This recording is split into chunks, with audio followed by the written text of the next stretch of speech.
দখলদার ইসরায়েলি বাহিনী এবং ফিলিস্তিন পুরোদমে যুদ্ধ চলছে, যার জেরে বিশ্ব এখন তৃতীয় বিশ্বযুদ্ধের দ্বারপ্রান্তে।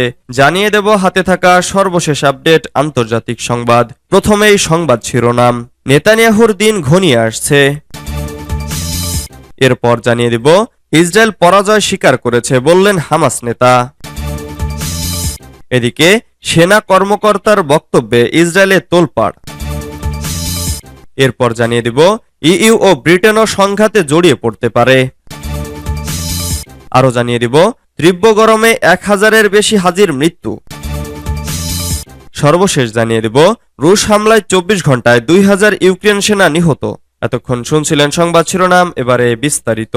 তবে অনুরোধ থাকবে ভিডিওটিতে একটি লাইক করবেন এবং কমেন্ট করে জানিয়ে দিবেন কোন জেলা থেকে আপনি আমাদের এই ভিডিওটি দেখছেন। নেতানিয়াহুর দিন ঘনিয়ে আসছে। ইসরায়েলি প্রধানমন্ত্রী বেনিয়ামিন নেতানিয়াহুর ক্ষমতায় থাকার দিন ঘনিয়ে আসছে বলে মন্তব্য করেছেন দেশটির বিরোধী দলীয় নেতা ইয়ার লাপিদ। বৃহস্পতিবার এক প্রতিবেদনে কাতার ভিত্তিক সংবাদ মাধ্যম আল জাজিরা এ তথ্য জানায়। নেতানিয়াহুর সমালোচনা করে লাপিদ বলেন, যুদ্ধের কারণে নেতানিয়াহু ইসরায়েলের যে অকল্পনীয় ক্ষতি করেছেন তা ভাষায় প্রকাশ করার মতো নয়। এছাড়াও বন্দীদের মুক্তি করতে ব্যর্থ হওয়ায় দেশের মানুষের বিশ্বাস হারিয়েছেন তিনি। গত 7 অক্টোবরে হামাসের হামলা প্রসঙ্গে লাপিদ বলেন, ওই হামলার দায় নেতানিয়াহু প্রশাসনের, কারণ দেশের মানুষকে নিরাপত্তা দিতে পারেনি তারা। এখন যা করছেন তাতে সারা বিশ্বে ইসরায়েলের ভাবমূর্তি ক্ষুণ্ণ হয়েছে। এই ক্ষতি মেরামত করতে আমাদের অনেক বছর লাগবে। যখন তিনি চলে যাবেন তার নামে একটি ঝর্ণাও কিংবা সড়কও থাকবে না। সবাই তাকে কেবলমাত্র 7 অক্টোবরের জন্য স্মরণ করবে, লাপিদ যোগ করেন। ইসরায়েল পরাজয় স্বীকার করেছে বললেন হামাস নেতা। দখলদার ইসরায়েলের প্রতিরক্ষা বাহিনীর মুখপাত্র ড্যানিয়েল হাগারি গতকাল এক সাক্ষাৎকারে বলেছেন, হামাসকে পুরোপুরি নির্মূল করা সম্ভব নয়। তার এমন সাক্ষাৎকারের পর হামাসের জ্যেষ্ঠ নেতা গাজী হামাদ দাবি করেছেন, ইসরায়েল মূলত এর মাধ্যমে পরাজয় স্বীকার করেছে।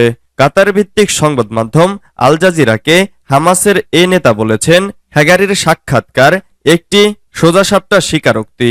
9 মাসের যুদ্ধের পর এটি পরিষ্কার, হামাসকে নির্মূল করা যাবে না, এমনকি যদি তারা 100 গুণ বেশি অস্ত্রও ব্যবহার করে। তিনি আরো বলেন, এর মাধ্যমে ইতিহাস পরিবর্তিত হবে এবং আন্তর্জাতিক সম্প্রদায়কে বোঝাতে সক্ষম হবে হামাসের সংগ্রাম রাজনৈতিক অঙ্গনে থাকবে এবং সামাজিক এবং প্রতিরোধ অঙ্গনে স্থায়ীভাবে থেকে যাবে।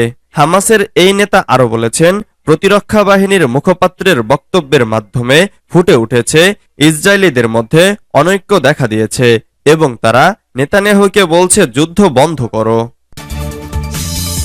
সেনা কর্মকর্তার বক্তব্যে ইসরায়েলে তোলপাড়। মোড় ঘুরে যাচ্ছে ইসরায়েল গাজা যুদ্ধের। 8 মাসেও ফিলিস্তিনের স্বাধীনতা যোদ্ধাদের নির্মূল করতে পারেনি ইসরায়েল। যুদ্ধ জয় এখনো মরীচিকা হয়ে রয়েছে বেনিয়ামিন নেতানিয়াহুর জন্য। ক্রমাগত সমালোচনার জেরে ভেঙে দিতে হয়েছে যুদ্ধকালীন মন্ত্রিসভাও। এবার ইসরায়েলের শীর্ষ একজন সামরিক কর্মকর্তার মন্তব্যে দেশটিতে হইচই পড়ে গেছে।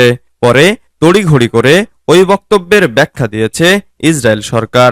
গাজার পর ইসরায়েলের নজর এবার লেবাননে, কিন্তু গাজায় ফিলিস্তিনি যোদ্ধাদের সঙ্গেই পারছে না ইসরায়েল। এরই মধ্যে ইসরায়েলের শীর্ষ একজন সামরিক কর্মকর্তা সরল স্বীকারোক্তি দিয়ে বসেছেন। বুধবার ইসরায়েলি প্রতিরক্ষা বাহিনীর ওই কর্মকর্তা বলেন, ফিলিস্তিনের স্বাধীনতাকামী যোদ্ধাদের নির্মূল করা যাবে না। তিনি ইসরায়েলি প্রতিরক্ষা বাহিনীর মুখপাত্র রিয়ার অ্যাডমিরাল ড্যানিয়েল হাগারি। গাজা যুদ্ধে যার ভূমিকা বেশি, এতেই ইসরায়েলি সরকারের হাঁটুতে জোর কমে যায়। পরে তড়িঘড়ি ব্যাখ্যা জানায়, ফিলিস্তিনি যোদ্ধাদের পুরোপুরি নির্মূলে তারা প্রতিশ্রুতিবদ্ধ। 8 মাস ধরে চলা অনেকটা একপেশে হামলায় গাজাকে প্রায় মাটির সঙ্গে মিশিয়ে দিয়েছে ইসরায়েল।